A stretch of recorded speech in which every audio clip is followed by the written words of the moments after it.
Buenos días, buenas tardes, se podría ya decir incluso. Muchas gracias a la Consejería de Economía, Hacienda y Empleo, y particularmente a la Dirección General de Promoción Económica e Industrial, por la organización de este acto, también al Ayuntamiento de Torrejón. La verdad es que es un reto y es una experiencia apasionante poder hablar desde este foro sobre innovación social, es decir, incorporar una materia como la innovación social a este ámbito parece todo un acierto, y es un acierto que se ha prolongado además en la propia definición del título. No es mía, entonces no me estoy tirando flores a mí mismo, pero el hecho de denominarlo innovación social al servicio de las personas y de la mejora de la calidad de vida es todo un acierto por la particularidad que tiene la innovación social de ser una realidad administrativa, un área de conocimiento académico que está todavía en proceso de definición y en la que conviven realidades sociales, las tradicionales, las que ya conocemos, las necesidades, las demandas, algunas que están en proceso de configuración, emergiendo, con un especial dinamismo de actores sociales, de recursos, de procesos, de dinámicas, y todo eso llevado a un escenario en el que, como es el de la innovación social, todavía tenemos capacidad de invención, capacidad de definición. Es decir, es una realidad que está en proceso de elaboración, que está burbujeante, y del trabajo que hagamos en estos tiempos, en estas fechas, pues probablemente dependa cómo se consolide en un futuro y cómo podamos maximizar el impacto de todas las actuaciones, tanto públicas como privadas, en beneficio de la comunidad, en beneficio de la calidad de vida y del bienestar de las personas. No me extiendo más, paso a presentar a los ponentes, que seguro que tienen un discurso infinitamente más interesante. Empezando por José Antonio Chachavera, director general de Ingesan, Hola Servicios. Continuamos por Ana Carretero, técnica de gestión del Programa de Inclusión Digital y Envejecimiento de Cruz Roja. Continuamos por Marisol García, su directora general de la Fundación Tomillo. Casi al final, César Cantalapiedra, socio director de Finanzas Públicas en Analistas Financieros. Y al final de la mesa, José Jiménez, director de la Oficina de Vida Independiente de Plena Inclusión Madrid. Bueno, pues hechas estas presentaciones, vamos a la primera pregunta, que se refiere estrictamente a la innovación social, porque si la Comunidad de Madrid está desarrollando iniciativas de innovación social, la primera pregunta que querría dirigir a los ponentes es, en vuestra experiencia, ¿qué papel está jugando esto, que aunque esté por definir, pero ya empezamos a llamar innovación social? Y también, en vuestra opinión, ¿qué diferencia representa estas nuevas actuaciones enmarcadas dentro del concepto de innovación social con respecto a todas aquellas enmarcadas en modelos más tradicionales? Como queráis. Bueno, yo mismo. Buenos días a todos.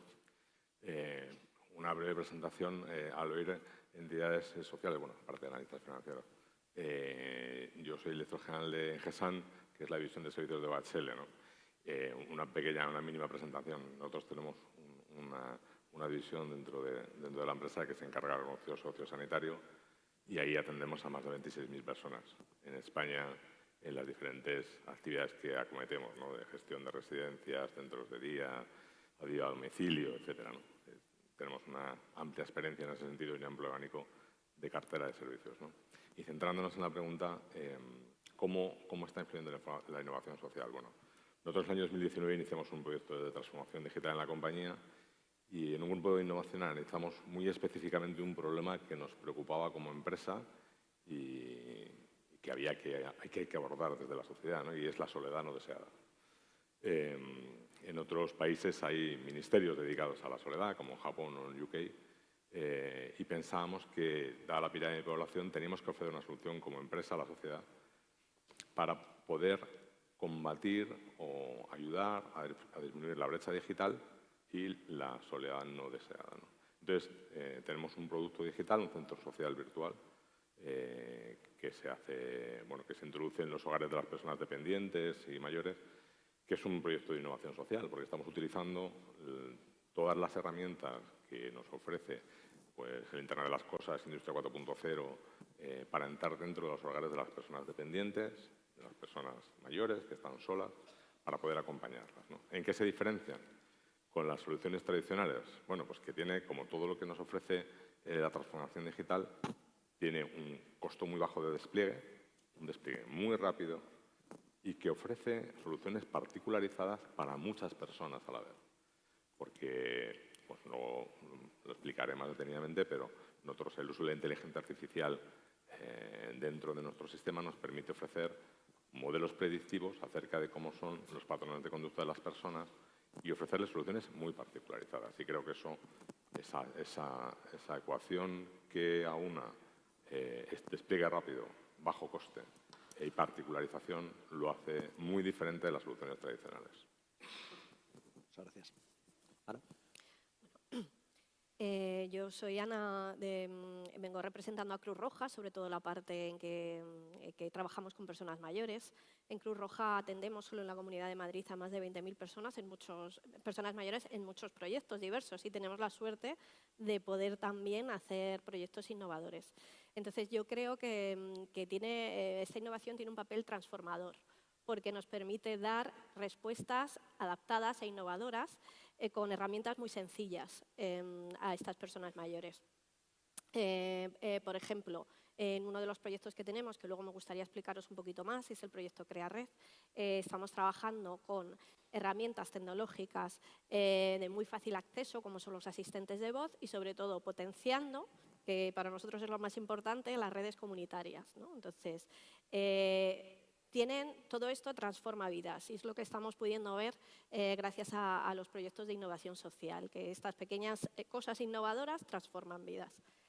Hay muchas cosas que diferencian los proyectos innovadores de los tradicionales. Para mí hay algunas que son súper importantes. Primero, donde pone el enfoque de la intervención. Los proyectos innovadores van en general más a la prevención que a ser reactivos, ¿no? Se basan en datos, en un análisis de datos, en saber qué es lo que está pasando para poder prever sobre factores de vulnerabilidad más que sobre problemas que ya están puestos en marcha. Además, otras cosas diferentes que tienen estos proyectos innovadores es que el rol que tiene el beneficiario. Ya el beneficiario no es solo alguien que recibe una intervención, sino que al beneficiario le hacemos parte del proyecto, por lo tanto también lo hace suyo, por lo tanto también es más fácil que funcionen mejor todas las intervenciones que vamos haciendo. También tiene un papel importante la tecnología, aunque no es para nosotros el principal, pero sí que en estos proyectos innovadores empezamos a valorar qué papel puede llegar a tener la tecnología. En este caso, en el caso que yo os vengo a contar, sobre todo en la soledad no deseada, ¿no? En el acompañamiento en la soledad no deseada. Los proyectos innovadores nos permiten probar qué papel puede tener y cómo puede funcionar. Además, nos están permitiendo trabajar con la comunidad, cambiar esas relaciones que tenemos con la comunidad, potenciar esas relaciones, ¿no? No solo con unos servicios sociales, sino con vecinos, con familia, ¿no? Trabajamos desde ahí. Y también una cosa importante para mí de estos proyectos es la evaluación de impacto que hacen. O sea, es muy importante que en estos proyectos se ve la calidad, para mí, en mi opinión, frente a la cantidad, ¿no? Es cómo transforma una vida un proyecto de este tipo. Muchas gracias. Ya. Buenos días, Marisol de Fundación Tomillo. Para quien no conozcáis, somos una entidad que llevamos ya 40 años trabajando en el sur de Madrid con jóvenes de contextos vulnerables para ayudarles a crecer personal y profesionalmente. Me encanta escucharte, Ana, porque estoy totalmente de acuerdo, parece que hayamos hablado. Lo primero que veo que puede ayudar la innovación social, aparte de la prevención, totalmente de acuerdo, ¿no? Que muchas veces estamos en la acción, ¿no? Una vez que llega una situación problemática, cómo actuamos, ¿no? Para ayudar a que estas personas, en nuestro caso jóvenes, pues salgan de esa situación. La innovación social nos permite ir un poco antes, ¿no? En nuestro caso, por ejemplo, trabajar para que no abandonen prematuramente los estudios, ¿no? Está demostrado, Tomillo fue una de las entidades que fundó las escuelas de segunda oportunidad, pues hay jóvenes que el sistema tradicional de enseñanza no les encaja y acaban abandonando, ¿no? Si esto se trabaja antes de que abandonen y se derivan a una escuela de segunda oportunidad, pues tenemos demostrado que funciona. que recuperan las ganas de aprender, que no solo eso, sino que se vuelven a enganchar al sistema educativo y acaban siguiendo estudiando, llegando incluso a grado superior. La diferencia entre que un joven no haya tenido este acompañamiento para que no se enganche de los estudios y acabe toda su vida con trabajo, sin haber terminado ni la ESO, con trabajos precarios y sobreviviendo, ¿no?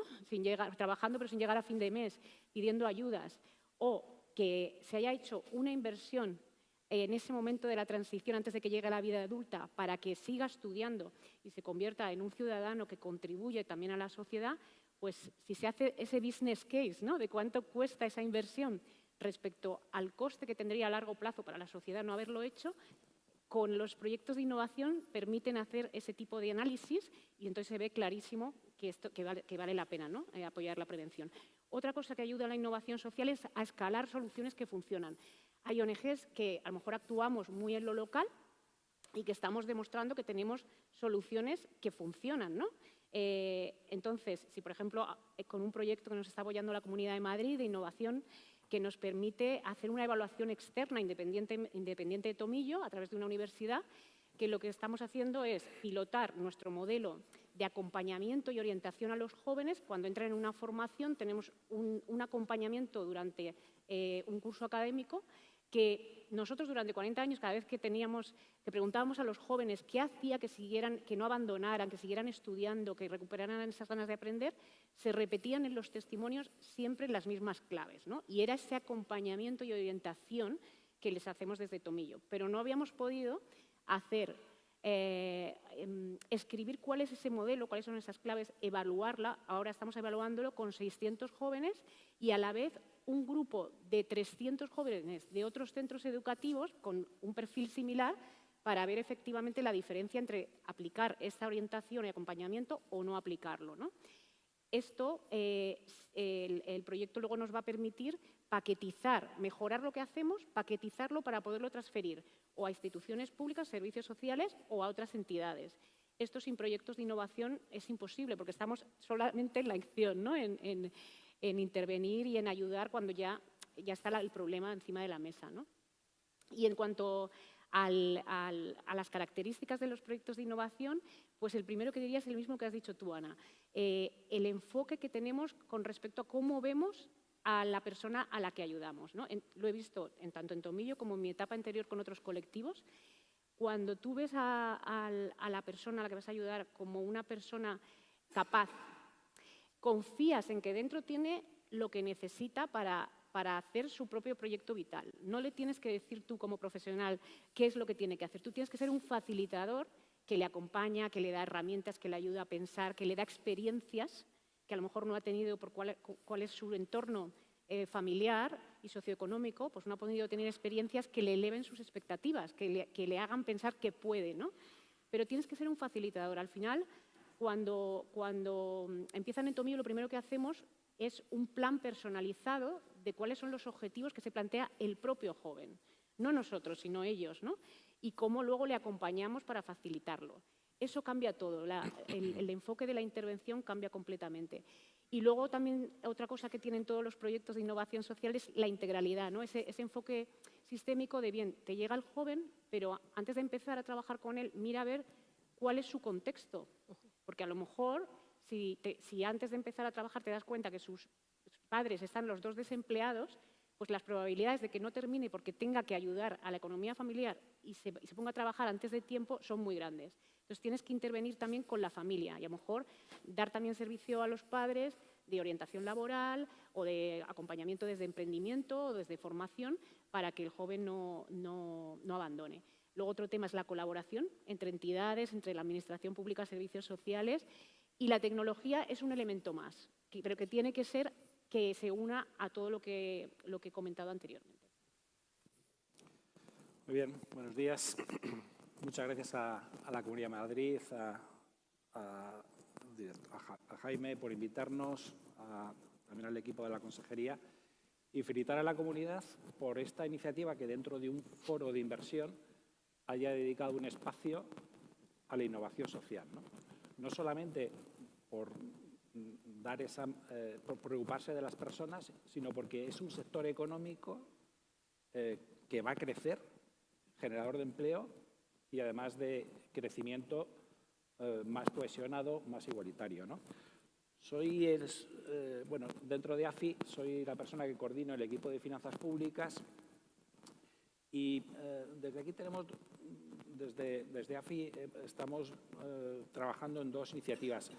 Se ha hablado a lo largo de las diferentes sesiones de las subvenciones, ¿no? Y algo muy importante para generar esa innovación y la eficacia de las subvenciones es evaluar.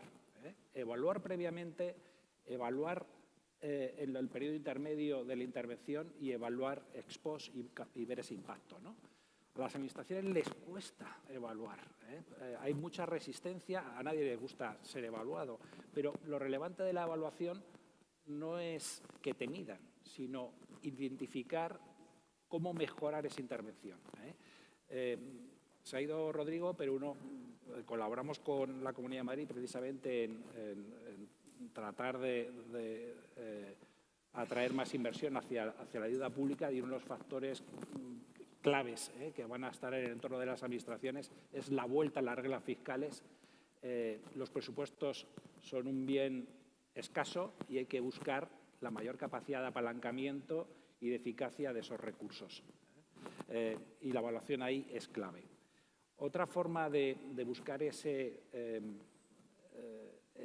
capacidad de llegar a los objetivos que se persiguen es innovando en la contratación. Se puede convocar subvenciones o se puede buscar nuevas formas de colaborar con el sector privado. Se ha oído hablar en anteriores sesiones también de esa colaboración entre el ámbito privado, el ámbito de los operadores sociales y la Administración. La Administración tiene algunas limitaciones para poder hacer todo lo que quiera hacer. Es muy difícil que tenga esa capacidad técnica de poder llegar a todos los puntos donde hay esa demanda en las políticas sociales, ¿no? Y creemos que aquí hay una forma de innovar en la colaboración con esos operadores, y uno de ellos son, y me consta que la Comunidad de Madrid está trabajando en ello, los contratos de impacto social. Y aquí animo a que se exploren nuevas formas de trabajar en la contratación. Estamos acostumbrados con contratos muy estipulados en nuestra ley de contratos, de solicitar unos servicios y hacer un pago predeterminado. Pero hay países de nuestro entorno y hay, de hecho, alguna administración que ha sacado formas de contratación diferentes a través de estos contratos de impacto social, a veces llamados bonos sociales, no son bonos, y lo que buscan es pagar por resultados. La Administración sabe lo que quiere, pero en algunos casos no sabe cómo conseguirlo. Bueno, una fórmula es identificar una serie de objetivos, pagar por esos objetivos y utilizar todo ese ecosistema que hay en torno a la innovación social para conseguir esos objetivos, ¿no? Aquí tenemos inversores sociales que están dispuestos a ser la contrapartida de la Administración y asumir el riesgo de que esos objetivos no se consigan. Y estos inversores sociales, al mismo tiempo, están en contacto con operadores que se dedican a trabajar precisamente con los diferentes colectivos vulnerables, ¿no? De mayores, infancia, desempleados, emigración. Es una forma de triangular en esos contratos. Luego, pues, no me quiero extender, pero puedo poner algún ejemplo de alguna administración que ya haya llevado a cabo esos contratos de impacto social. Así que quiero aprovechar mi intervención precisamente para que desde la Administración se sea consciente de que hay formas de hacer más cosas de manera diferente, que pueden ser incluso más eficientes, pero requiere romper obstáculos, como en muchos casos nos hemos encontrado en la contratación, en los equipos jurídicos que no están acostumbrados a contratar a resultados, a contratar en función de la consecución de unos objetivos. Como decía, países de nuestro entorno tan poco sospechosos como Reino Unido, Francia, Alemania o incluso Portugal están mucho más avanzados que nosotros en esas formas de trabajar con los operadores sociales a resultados, ¿no? De forma diferente a lo que ya de forma tradicional sabe hacer la Administración. Muchas gracias. Buenos días. Yo soy José Jiménez, vengo en representación de Plena Inclusión Madrid, que es la Federación de Personas con Discapacidad Intelectual de la Comunidad de Madrid, para los que no lo conocéis.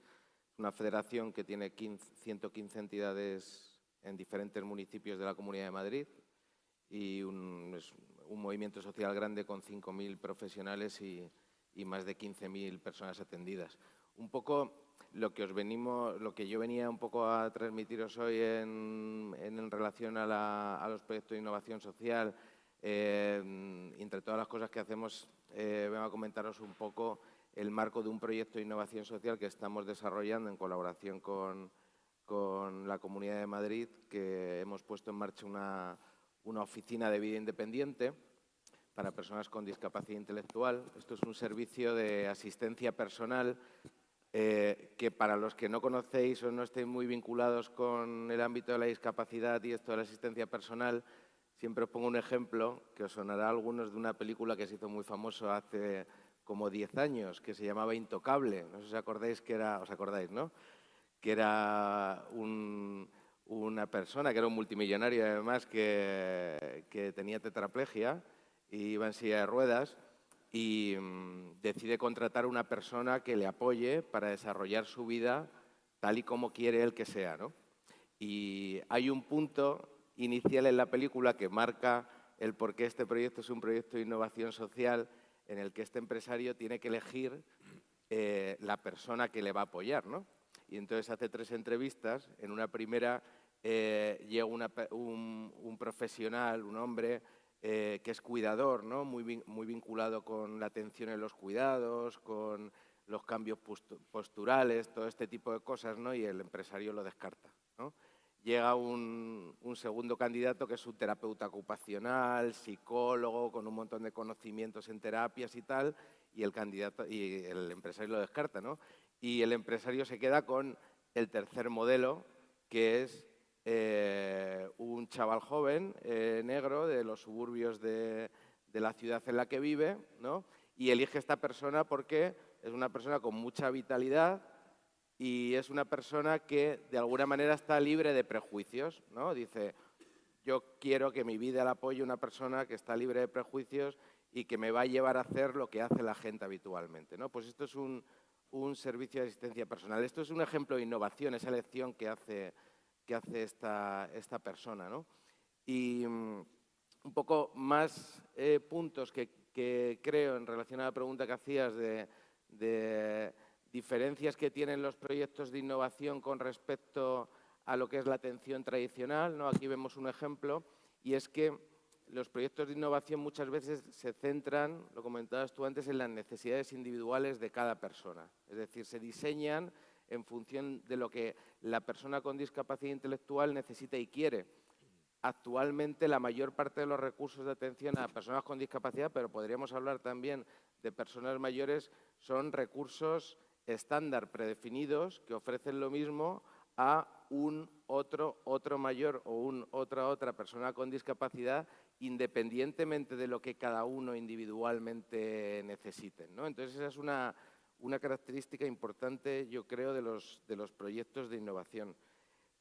Lo mismo ocurre con los servicios que con las prestaciones de dependencia. Tenemos un sistema de prestaciones de dependencia, pero al final las prestaciones que se ofrecen son prestaciones estándar.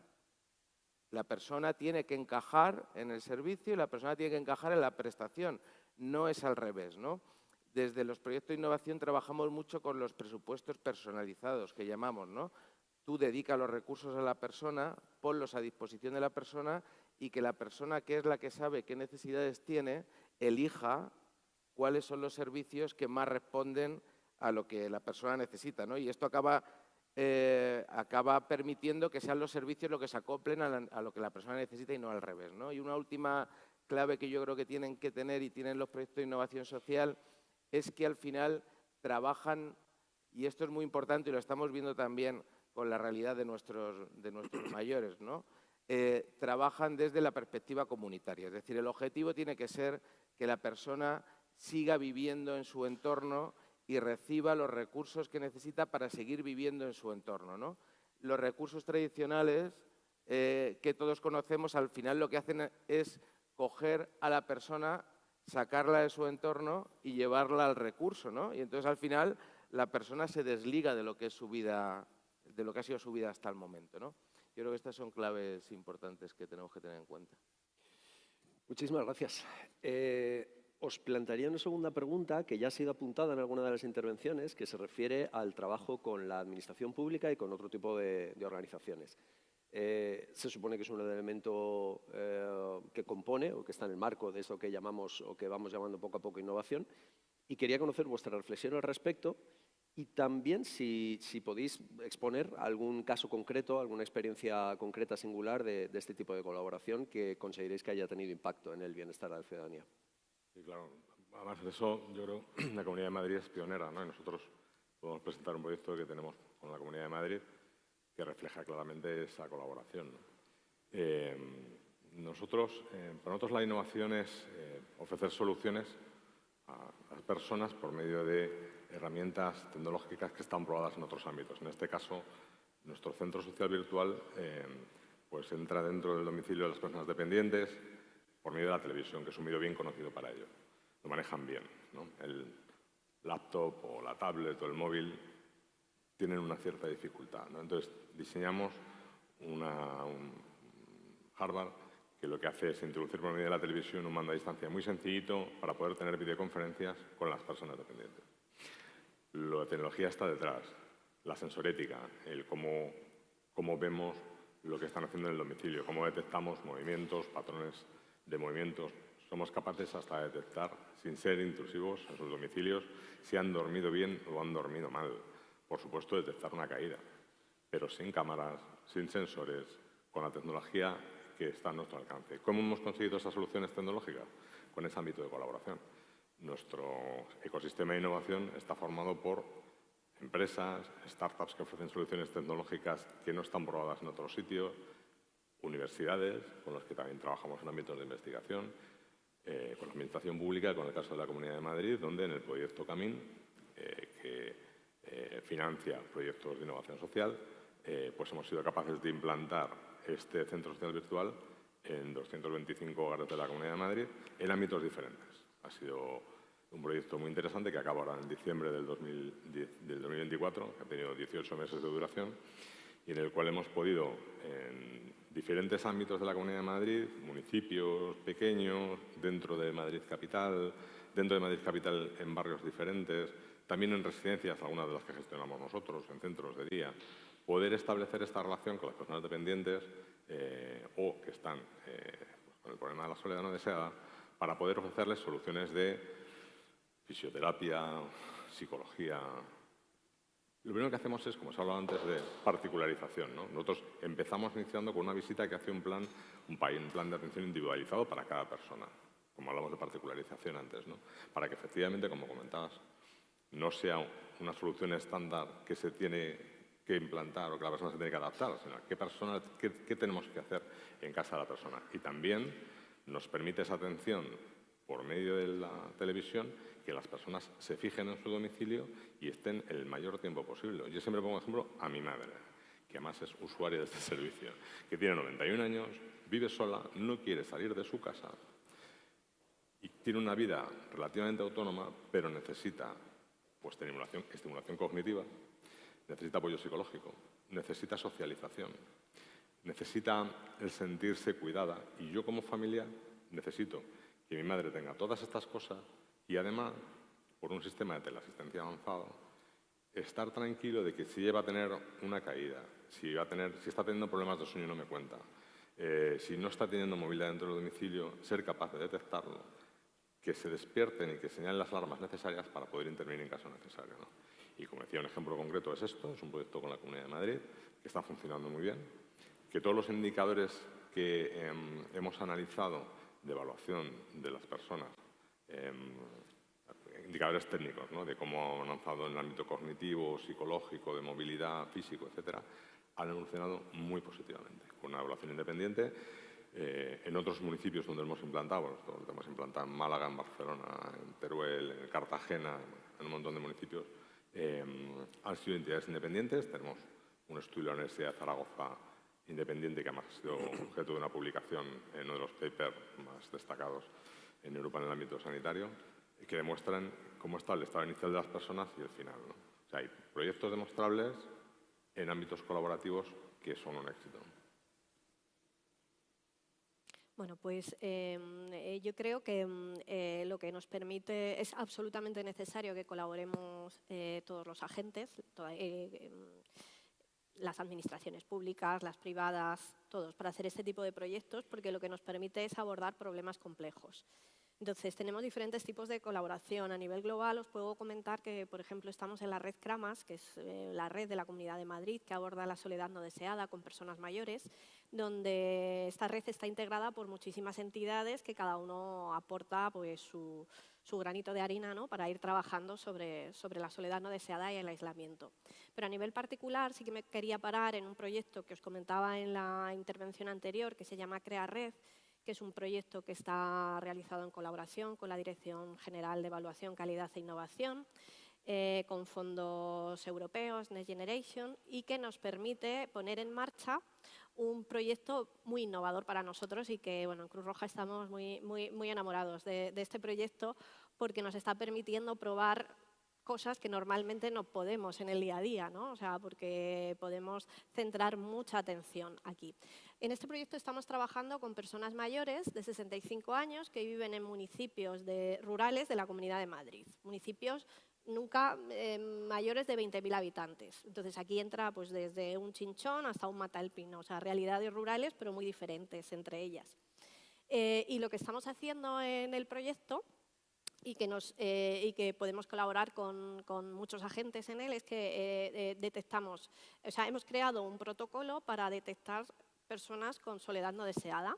Este protocolo lo trabajamos en el ámbito rural, ¿no? Identificamos agentes comunitarios que puedan echarnos una mano a estar en su propia comunidad, a estar atentos a personas mayores que a lo mejor se escapan del sistema normalmente. O sea, no van y dicen me siento sola, sino que de repente se han ido a vivir a lo mejor a un chalet que no está ni siquiera en el pueblo, que está a las afueras del pueblo. Va cambiando la realidad, se van yendo a lo mejor los hijos, la familia, están solos y de repente se dan cuenta que se han quedado aislados, ¿no? Entonces, tenemos un protocolo que nos permite que los propios agentes de los municipios puedan ir detectando personas que están en esa situación y a la vez se pone en marcha un sistema de cómo atenderles, ¿no? Cuando la persona entra en el proyecto, lo primero se evalúa el punto de partida. Que esto es una cosa muy importante en los proyectos de innovación, ¿no? Es como tenemos que saber bien de dónde partimos porque luego a través del proyecto se va a hacer una evaluación externa que nos va a indicar, viendo el punto de partida y viendo cuando termine la intervención del proyecto, cómo está la persona, qué es lo que ha podido funcionar mejor o ha podido funcionar peor para que luego, si se hacen otros proyectos, cojamos estas lecciones aprendidas y las podamos aplicar. Además, en todos los municipios en los que estamos hay una cosa muy importante, que hay un acuerdo de colaboración o bien con el ayuntamiento o bien con la mancomunidad que trabaja en esa zona. Porque lo importante de este proyecto, para nosotros lo más importante de todo, es fomentar que se genere comunidad, que los lazos comunitarios que hay se fortalezcan, que donde no los haya se generen, que incluyamos aquí a los vecinos, que incluyamos a personas importantes, ¿no?, de cada pueblo. Una vez que ya hemos identificado a las personas, probamos, lo que queremos hacer es probar un modelo de acompañamiento que sea escalable, que sea replicable y que sea personalizado. Ya sabemos cómo está la persona y hablamos con ella de cómo puede sentirse mejor y qué posibilidades hay, contemplando aspectos tecnológicos y aspectos de relación comunitaria. Aspectos tecnológicos estamos probando con algunas de ellas. Ahora mismo estamos interviniendo con alrededor de 600 personas, más o menos. Entonces, con un amplio porcentaje de ellas, estamos poniendo en casa asistentes de voz. Con estos asistentes de voz es una herramienta más que estamos trabajando para abordar la soledad. Porque, ¿qué hacemos? Al poner el asistente de voz, pues de repente pierdo el miedo a la tecnología, un poco, porque claro, si yo te digo, venga, pues vamos a hacer una videollamada con el móvil, tal, nos encontrábamos mucha resistencia. Yo no puedo, yo no sé, pero con el asistente de voz, que los comandos son con la voz, pues de repente entran muchas posibilidades en casa. Estamos poniendo en contacto a gente a través de este asistente de voz, a personas del mismo municipio, a 2 personas del mismo municipio o a personas de municipios diferentes y les vamos dando tareas semanales para que vayan generando entre ellos una relación. Entonces, poco a poco vamos probando cómo va funcionando todo esto, lo comunitario, lo tecnológico. Y además todo esto va acompañado de, bueno, pues de un análisis de datos muy importante, porque vamos viendo en cada momento a través del análisis de datos, tenemos un BI específico para poder ir analizando cómo va avanzando, qué va funcionando, qué no va funcionando, cómo estas respuestas que nosotros estamos dando dentro del mismo proyecto a la vez se están combinando con otras respuestas que están dando otras entidades que trabajan en el mismo ámbito con la persona. Además, se está apoyando todo este proyecto, nos está permitiendo hacer una investigación que, de hecho, hoy se están dando los resultados, ¿no?, de la investigación de la soledad rural en la Comunidad de Madrid, ¿no?, una investigación muy exhaustiva. Y, sobre todo, también está acompañado de una sensibilización al entorno. O sea, no solo se trabaja individualmente con familias, con vecinos y con el entorno de la persona mayor, sino que también se lanza una campaña de sensibilización para que todos podamos visibilizar cuál es la problemática y que todos podemos hacer algo para abordarla. Bueno, pues en mi caso, por ejemplo, un ejemplo de colaboración público-privada es ese proyecto que os comentaba antes, Orienta Más, porque realmente la forma en que estamos trabajando con la consejería no es que nos dan un dinero y al final presentamos unos resultados, sino que estamos trabajando muy de la mano porque el objetivo final es efectivamente, en base a la evaluación que hagamos, ver si este modelo se puede aplicar también en servicios públicos, en centros educativos o a otras entidades, ¿no?, con las que la comunidad trabaja, con lo cual esa forma de trabajar, ¿no?, de una entidad social con la comunidad pues es también innovadora. Luego, la verdad es que los ejemplos que tenemos de colaboración más potentes son en los que también entra empresa. O sea, trabajamos administración pública, empresa y entidad social, ¿no? Y un proyecto que nos ha dado muchas alegrías, muy premiado, es el que trabajamos con L'Oréal desde el año 2016 en una formación que se detectó en un momento dado que no existía un perfil que necesitaban las empresas de belleza, que era una mezcla entre asesor de belleza y vendedor, ¿no? Estas personas que se ponen en los stands en sitios, en centros comerciales y a la vez te asesoran, pero te saben vender. Entonces, creamos una formación a medida donde L'Oréal lo que puso es todo su conocimiento de qué contenidos tenía que tener esa formación, y Tomillo lo que pone es ese acompañamiento que damos, que complementa la formación, que hace que terminen con éxito y que además adquieran unas competencias socioemocionales que son los que le van a hacer que se mantengan el trabajo en el tiempo, ¿no?, y que a futuro permanezcan en el empleo.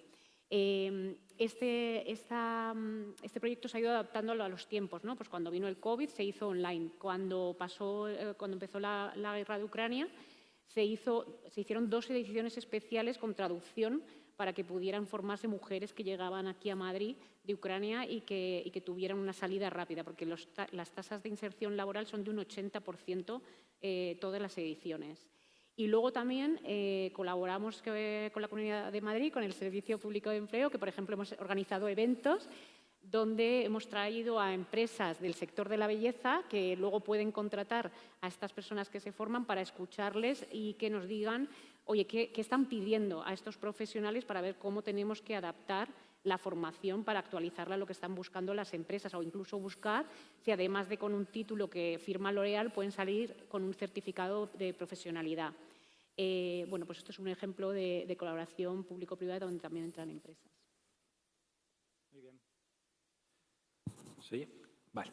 El ejemplo que yo quería exponerles tiene mucho que ver con mi primera intervención, de un contrato de impacto social. Esto cómo se concreta, ¿no? Tuvimos la ocasión de coordinar un grupo de trabajo con diferentes administraciones y poniendo en común, pues, equipos de la administración con los interventores y los equipos jurídicos. Al final salió un proyecto, ¿no? Ojalá vayan saliendo más, pero en concreto este fue en la Diputación de Málaga, en donde bueno, tienen un sector de hostelería potente, en donde hay hay mucho alimento que no se termina aprovechando, ¿no? Aquí se trataba de evitar ese desperdicio alimentario. Y eso no se puede hacer de cualquier manera, obviamente hay que respetar esa trazabilidad de los alimentos y que no haya riesgos de deterioro alimenticio para poder utilizar esos sobrantes alimenticios para llegar a familias y personas vulnerables, ¿no? Desde la Administración lo que se ha hecho es que todo eso se haga con una base de datos única, en un entorno de seguridad y de respeto pues en ese momento a la Ley de Economía Circular de la Junta de Andalucía. Bueno, aquí es un contrato que ha sacado la Diputación de Málaga y remunera en función del número de entregas alimenticias que se hacen a familias vulnerables. Ese es un primer lote. Un segundo lote, una vez que trabajas con esos colectivos, que remunera en función de la inserción laboral de esas personas que están fuera del mercado laboral. Se hace, quiero recordar, o sea, son pagos que para el esfuerzo que supone, creo que eran 1.000 euros por cada persona insertada en el mercado laboral con un contrato con determinadas características, ¿no? Y un tercer indicador era personas, y que tiene mucho que ver con lo que habéis hablado, personas que necesitan asistencia por soledad no deseada. Es aprovechar esa llegada a esos colectivos para pues hacer un plan de actuación con ellos y de una forma recurrente. Y también reciben una remuneración determinada. Aquí lo que se busca es un capital filantrópico, inversores que estén dispuestos a atender esa demanda con la Administración, y ese capital filantrópico busca ese entorno de operadores que puedan llevar a cabo las intervenciones con esos recursos, en este caso pues, de la Diputación de Alicante. A mí me parece que es, es un caso bastante ilustrativo de una actuación en esa búsqueda de la colaboración público-privada y donde se puede medir claramente a través de los indicadores esos resultados. Y en el caso de que no funcione, el inversor social, ese capital filantrópico no cobra. Sí cobra, y de eso se responsabiliza el inversor social, el operador social que está haciendo esta asistencia, pero que, bueno, pues digamos que no ha podido alcanzar esos objetivos, ¿no? Bueno, este es un planteamiento que se puede llegar a muchos ámbitos, ¿no? Corrígeme, Luis, yo creo que en la comunidad está dando vueltas a actuar con personas que no tuvieran hogar, ¿no? Y estaban viendo de qué manera se podría articular contractualmente, ¿no? Bueno, hay varias comunidades tratando de trabajar en esta línea y a ver si poco a poco conseguimos solventar las resistencias jurídicas pues más tradicionales de la Administración, ¿no? Bueno, pues un poco como ejemplo de proyecto de colaboración entre la Administración y el movimiento asociativo, en este caso nosotros creemos que este proyecto que os comentaba antes de la Oficina de Vida Independiente para Personas con Discapacidad Intelectual lo es por diferentes motivos. Yo creo que hay una clave que tiene este proyecto y yo creo que es extensible a todos los proyectos de colaboración, sean entre empresas y organizaciones o sean entre administraciones y organizaciones, que es un poco la participación conjunta y el desarrollo conjunto por las dos partes, ¿no?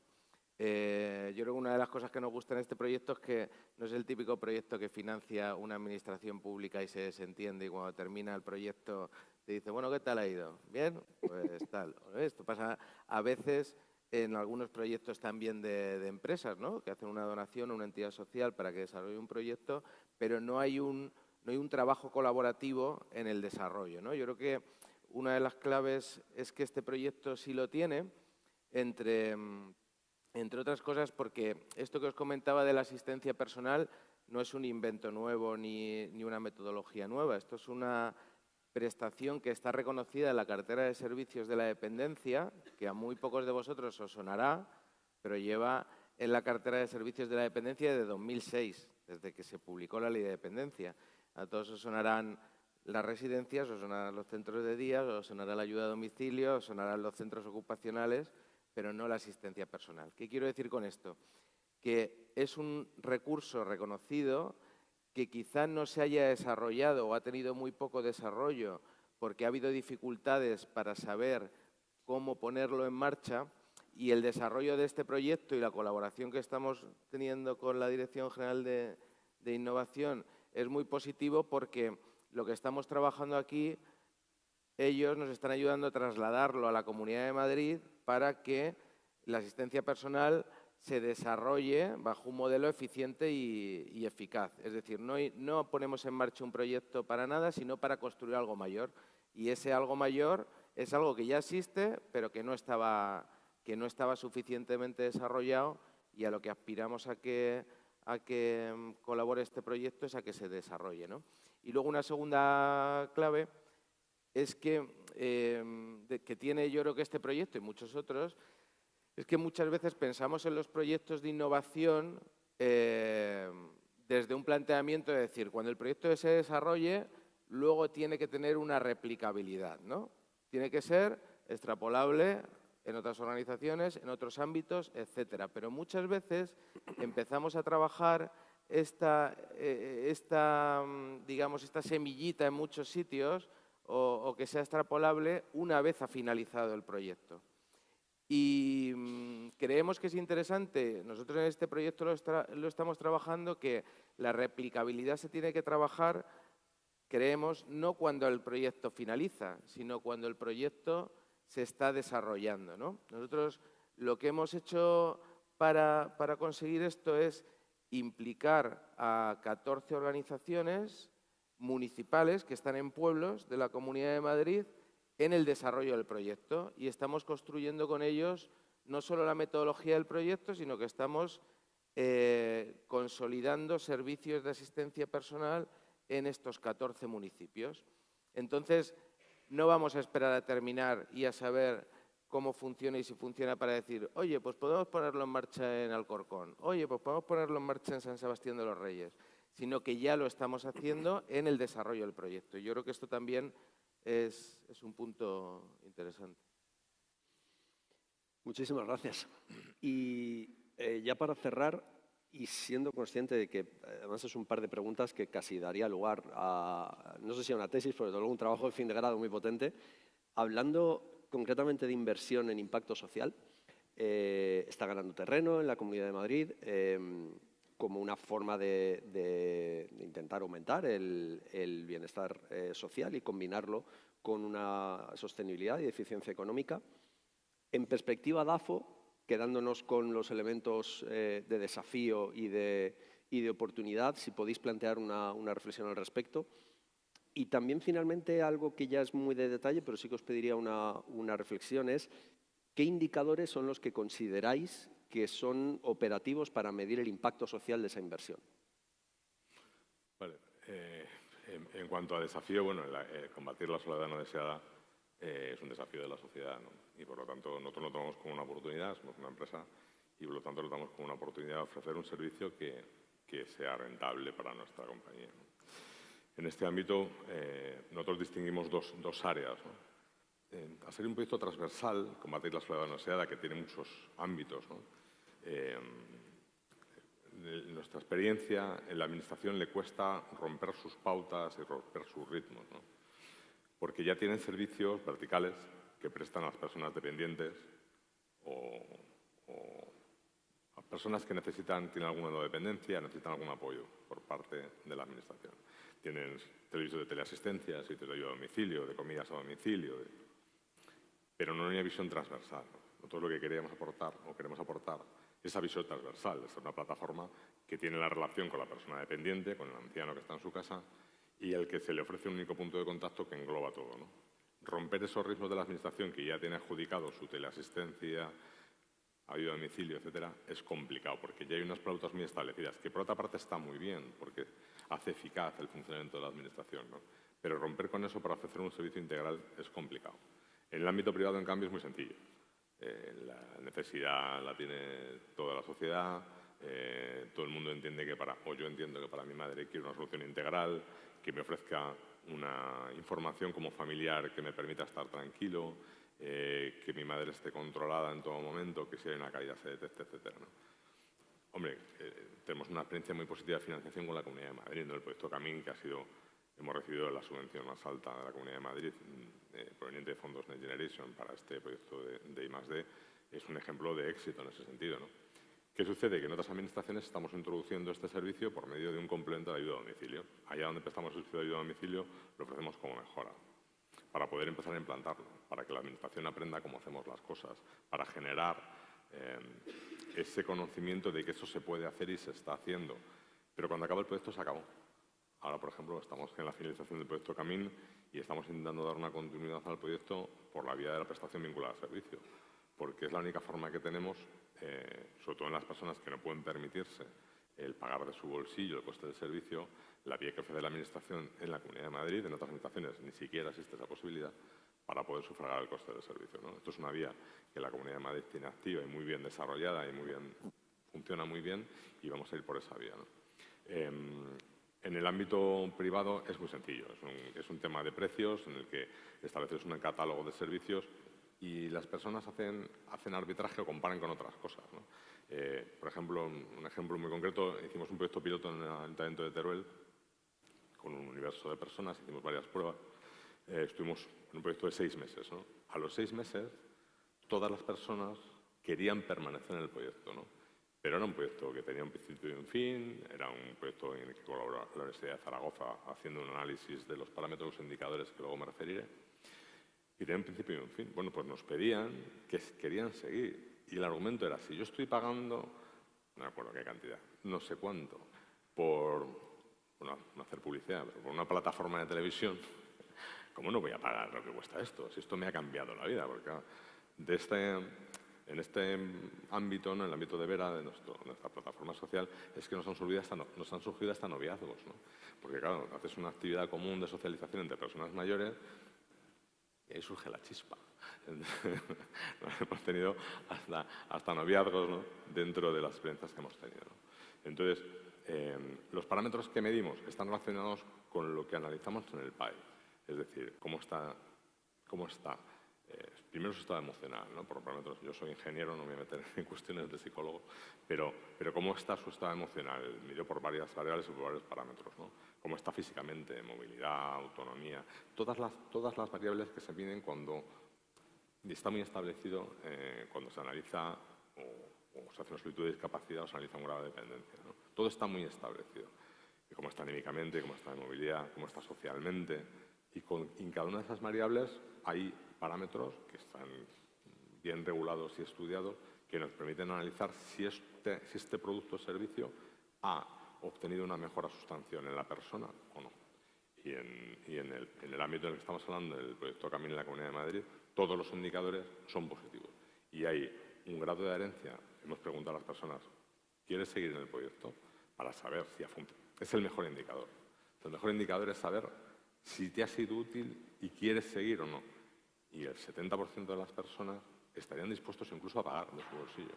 O sea, no va a ser así porque estamos encontrando el mecanismo de la prestación vinculada al servicio, ¿no? Pero el 70% de las personas podría o lo pagaría su servicio. Hay un 10% de personas que no puede pagarlo, querría hacerlo, pero no puede pagarlo. Y eso les daremos una solución muy probablemente como empresa porque no queremos dejarles sin servicio. Y hay otras personas que por determinadas circunstancias, probablemente porque no eran las personas idóneas para recibir este servicio, porque en realidad tampoco tienen una vida social intensa, movilidad, o algunas personas, por el contrario, porque tienen un grado de senilidad o un Alzheimer muy avanzado, que no les es interesante o ya no perciben como positivo ese servicio, pues quieren abandonarlo. Pero desde mi punto de vista, aparte de los parámetros científicos, la mejor medida es si las personas quieren seguir adelante con el servicio o no. Vale, yo, yéndome al tema DAFO, que me ha gustado, pues destacaría, por ejemplo, en oportunidades, primero la creatividad, ¿no? Yo creo que hacer proyectos de innovación social hace que se fomente la creatividad, porque lo que se buscan son proyectos que tengan un alto potencial transformador y que sean escalables. Entonces, genera ideas creativas, ideas nuevas. También, además, como oportunidad, pues es necesario generar alianzas estratégicas. Entonces, esto hace que se diversifiquen las financiaciones y que se trabaje mucho en lo comunitario y que se busquen, bueno, pues nuevas fórmulas para conseguir los objetivos. Desafíos. El más importante, yo creo, para mí, pues demostrar el impacto que tiene lo tangible con números y lo intangible. O sea, cómo podemos demostrar el cambio en la vida de una persona, en la calidad de vida de una persona, ¿no? Eso a veces es difícil llegar a poder demostrarlo con números. Tenemos que acostumbrarnos mucho todos en los proyectos a medir los impactos. Y luego, ¿qué impactos habría que medir? Yo creo que hay muchísimos, ¿no? Por comentar por encima, pues es muy importante la calidad de vida. La calidad de vida entendida como la capacidad, la autonomía, el bienestar emocional, la satisfacción con la intervención, con el proyecto, con lo que uno está haciendo. También la cohesión social. No solo con cuántos agentes me coordino, sino cuántas veces me coordino. Las personas mayores, en este caso, cuántas veces interactúan con la comunidad, qué están haciendo, ¿no? Ir conociendo un poquito más. Y bueno, todo. Realmente para medir el impacto es muy importante basarnos en datos, ¿no? En lo que decía antes, ¿no? Que era un desafío, en lo cuantitativo y en lo cualitativo. Volvemos a estar muy de acuerdo, Ana. En la oportunidad, bueno, lo primero que hemos comentado, ¿no? La oportunidad de escalar, de conseguir proyectos con un gran impacto social, y los contratos de impacto social a mí me parecen una fórmula maravillosa, ¿no? Que ojalá ha sido Málaga la primera en España en aplicarlos y ojalá sea Madrid la siguiente, porque ofrece a los inversores una oportunidad de... Los inversores que buscan no solo rentabilidad, sino también contribuir socialmente, pues la oportunidad de hacer proyectos de gran escala con gran impacto social. Y para las entidades también nos da mucha flexibilidad, ¿no? Que no sean inversiones o financiaciones tan atadas en que tienes que cumplir desde lo que te la dan hasta el final, seguir una ruta que a veces el entorno es muy cambiante y a lo mejor a mitad tenemos que cambiar el tipo de actividades que hacemos. Lo importante es el resultado, ¿no? Y en cuanto a desafíos, totalmente de acuerdo, el desafío es la medición. La medición del impacto social es muy complicada, es a largo plazo, porque realmente, por ejemplo, nosotros podemos medir con este proyecto que estamos haciendo cuál es la inserción, pero la inserción laboral, ¿cuánto va a durar? O sea, no solo te tienes que quedar en que ha conseguido un trabajo, tienes que ver si ese trabajo tiene un salario digno, si dura en el tiempo y si en definitiva esto le ha permitido escalar en la sociedad, ¿no? Y para eso, pues claro, nosotros que estamos midiendo, pues también algunos indicadores que has dicho tú, si al paso por el proyecto aumenta el nivel de autonomía del joven, y hemos ido a buscar un indicador que ya exista, que sea estándar y que se pueda comparar con otras instituciones o incluso con proyectos similares en otros países, ¿no? Eso también es muy importante, poderse comparar. Y luego también competencias socioemocionales que trabajamos con el joven, como la autorregulación, la autoconfianza, la toma de decisiones conscientes o cómo se implica en la comunidad. Porque, vale, ahora va a conseguir un empleo, pero dentro de X años puede darse una circunstancia en la que otra vez se pueda quedar sin empleo o tenga una situación personal que no va a tener a Tomillo al lado otra vez para ayudarle. Entonces, lo que queremos es dotarle de unas competencias y de una red que cuando en el futuro se vuelva a encontrar una situación así, ya sepa qué tiene que hacer, ¿no? Y no tenga que acudir de nuevo a recibir unas ayudas. Bueno, los indicadores, bueno, muy variados, depende de, claro, cuál es el tipo de proyecto, el tipo de empresa. Otra forma diferente desde la Administración de poder colaborar con esta innovación social es a través de lo que se llaman los fondos de impacto. En AFI tenemos una gestora y tenemos un fondo que lo que hicimos fue plantear a una serie de inversores institucionales una estrategia de inversión, y era identificar empresas que no solo fueran rentables, sino que tuvieran indicadores claros de impacto social o ambiental. Bueno, conseguimos reunir 20 millones de capital privado, estoy hablando pues Family Office, Mutualidad de la Abogacía, por decir un nombre, Mutualidad Madrileña, entidades financieras, y conseguimos apalancar recursos, en este caso eran del ICO, pero hay otras administraciones, la Xunta de Galicia, la Enta Valenciana, el Instituto Catalán de Finanzas. Ahora hay 400 millones en Cofides del Fondo de Impacto Social, precisamente para apalancar capital privado que quiere invertir en nuevos proyectos empresariales que no solo busquen esa continuidad, esa viabilidad, esa rentabilidad financiera, sino indicadores muy concretos. Y pongo un ejemplo. Nosotros, a través de este fondo, que tiene como 23 millones y pico de euros, hemos invertido en 15 empresas en diferentes sectores. Algunas inversiones no han salido bien y otras han salido muy bien. Pongo el ejemplo, Tucubi es una empresa que se dedica a atender personas dependientes, personas mayores que tienen difícil desplazarse a centros hospitalarios y que tienen el riesgo de, si no tienen una vigilancia médica continua, pues tener situaciones que se pueden agravar, ¿no? Bueno, pues con esta herramienta, que lo que hace es llamadas al domicilio y a través de un sistema de inteligencia artificial y de voz, detectar posibles riesgos en personas dependientes. Bueno, pues es una empresa, esta empresa se creó en 2019, nosotros invertimos en ella en 2021 y desde entonces se ha multiplicado por 12 su tamaño, es decir, le está yendo bien, pero no solamente le está yendo bien, sino que ha atendido 27.000 alertas que desvían a centros sanitarios especializados para, bueno, pues en función del tipo de asistencia que requiera esa persona, ¿no?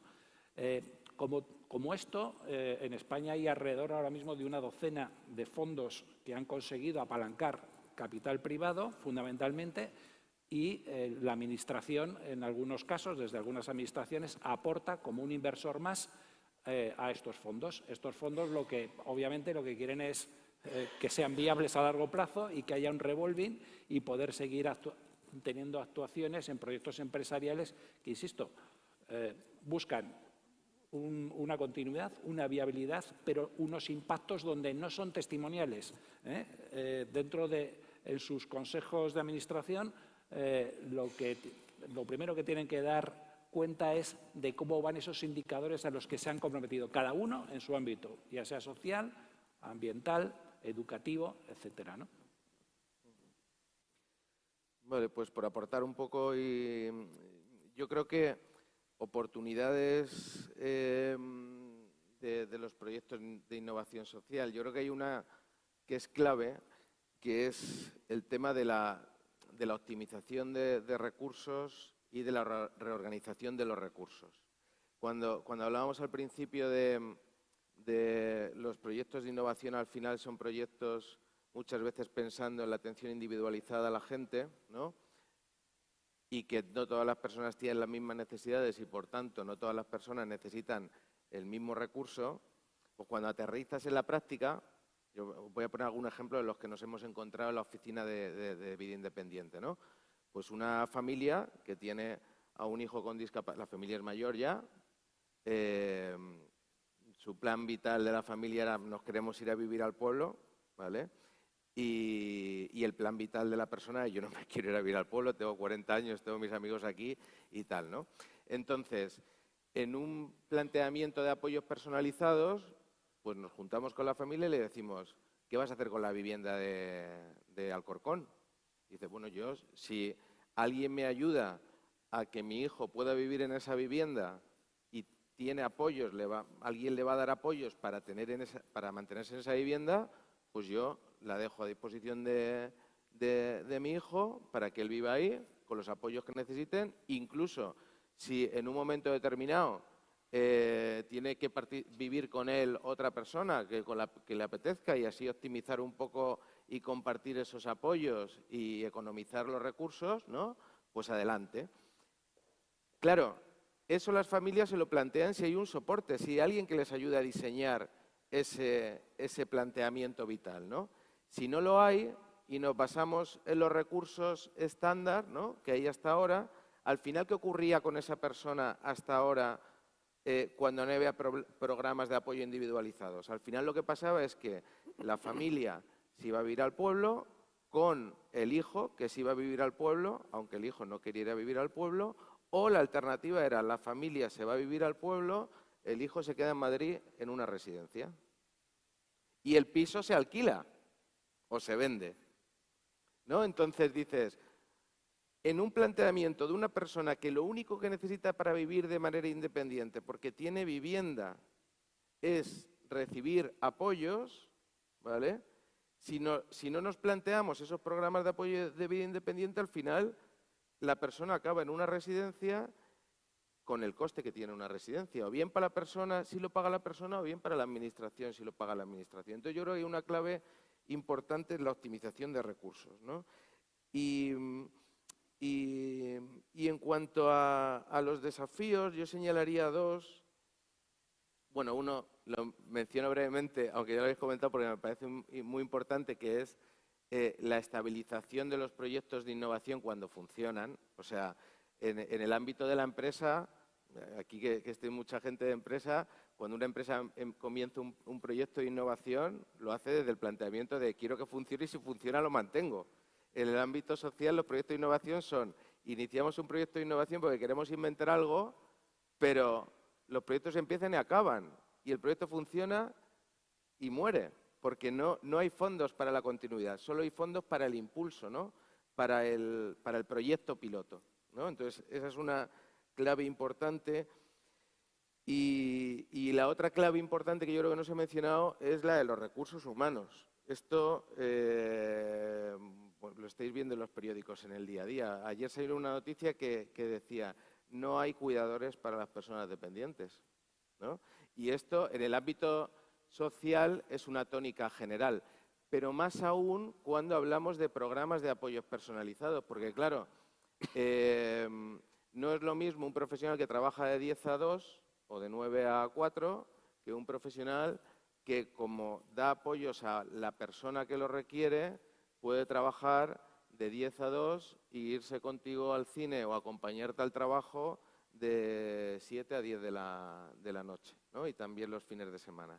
Entonces, tenemos un problema muy serio que ha pasado más o menos desapercibido en las épocas de crisis económica, que es la mala dotación salarial de los profesionales del ámbito social y más aún de los de atención directa, es decir, la persona que atiende a la persona mayor, la persona que atiende a las personas con discapacidad, que son los que tienen unas condiciones laborales más precarias y eso nos va a dificultar mucho.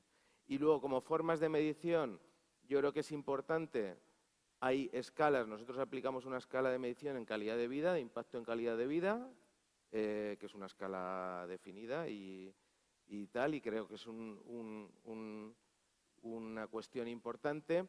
Yo creo que hay que medir, es importante también medir el impacto económico, pero no desde el punto de vista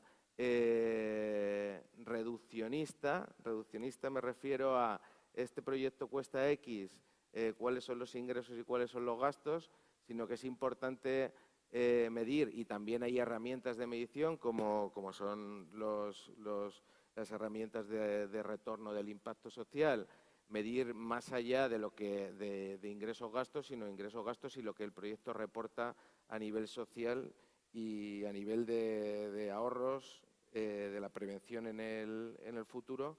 Y bueno, yo creo que en la medición está todo inventado, lo que pasa es que hay que tener recursos para poder aplicarla. Sí. Pues muchísimas gracias por vuestras aportaciones. Creo que hemos aprendido muchísimo. Yo no voy a osar concluir todos estos aprendizajes, me voy a limitar simplemente a recoger algunos de esos elementos que hemos comentado al principio, que están por ahí en el espacio social, económico, esperando que los seamos capaces de alinearlos para que en un concepto de innovación social puedan tener un impacto en la mejora de la calidad de vida de la ciudadanía. Y esos elementos, bueno, me vais a disculpar porque desde ayer he estrenado estas gafas porque son progresivas. Hasta ayer todo era muy fácil porque a la miopía he añadido el astigmatismo y era muy fácil porque la cosa era quitarme las gafas y ponérmelas. Hoy ya tengo que encontrar por qué punto tengo que mirar, entonces, bueno, a ver si no me bailan mucho las letras. Lo dividiría en tres bloques. Un primer bloque sería el bloque de contexto o relacional. Y ahí han aparecido, de hecho lo ha mencionado expresamente Marisol, el enfoque sistémico. Creo que es fundamental tener en cuenta que en innovación social este es el enfoque que realmente es útil y operativo. Luego las alianzas, Otra vez Marisol ha señalado una alianza que aparece poco, que es la alianza con la universidad, porque normalmente vivimos la academia y el ámbito público-privado un poco de espaldas, y me ha parecido algo muy relevante. También, dentro de este enfoque relacional, el papel de las redes comunitarias. Es algo que ha comentado Ana y además lo ha subrayado en dos de las intervenciones y me ha parecido especialmente revelador. Y otra forma de enfoque relacional, que es con las propias personas usuarias, no simplemente en términos de satisfacción, sino en términos de contribución a la definición del propio servicio. Un segundo bloque podría hacer referencia a algo así como el diseño e implementación. Y ahí me he quedado, dentro de todo lo que se ha aportado, que es muchísimo, con el enfoque de prevención, no tanto reparador, que representa la innovación, la posibilidad que tiene, por la facultad que tiene de anticipar los cambios. Algo que ha comentado Marisol también, la facilitación, ha sido muy revelador de ese cambio de enfoque que representa la innovación, no tanto el enfoque reparador o la perspectiva reparadora. Y claro, aquí José Jiménez lo ha llamado de una forma, ha dicho, claro, que la Administración o desde los servicios sociales en general estamos acostumbrados a operar con servicios predefinidos y que la innovación, de alguna forma, viene a romper o posibilitarnos una forma de remover esa estandarización, esa preconfiguración de los servicios, de los productos, que no tienen por qué necesariamente encajar con las necesidades a las que estamos atendiendo. Y ahí José Antonio ha subrayado el papel de la tecnología como un elemento que nos facilita esa posibilidad de dar respuestas completamente personalizadas y adaptadas a las necesidades concretas. Y no querría cerrar sin recordar también la aportación de César en cuanto a la importancia de la evaluación de impacto. Es decir, tenemos que evaluar, porque la evaluación, y este es el tercer bloque al que me quería referir, es lo que posibilita que haya una retroalimentación, es decir, que el sistema de alguna forma se cierre. Si estamos teniendo en cuenta un determinado contexto, diseñamos e implementamos, necesitamos recoger información continuamente y además esa recogida continua de datos, también la ha señalado Ana en su intervención, y con todo esto saber qué hacer, pues tenemos que evaluar y tenemos que retroalimentar. Para algo que me ha gustado mucho, como ha comentado Ana, porque parece muy sencillo, pero es muy importante, que es transformar vidas. Finalmente, la innovación social puede tener ese alcance y esperemos que lo consigamos yendo a algo, y ya con esto sí que cierro, que es lo intangible. Me ha parecido algo clave, porque precisamente como es intangible, nos cuesta medirlo, nos cuesta llegar a ello, pero sí que probablemente sea una piedra angular de todo este proceso de reflexión que estamos armando en torno a la innovación social. Muchísimas gracias por la atención y no sé si hay alguna intervención, alguna pregunta. ¿No? Vale, perfecto. Pues muchísimas gracias por la atención y a los invitados por vuestras aportaciones valiosísimas. Muchas gracias.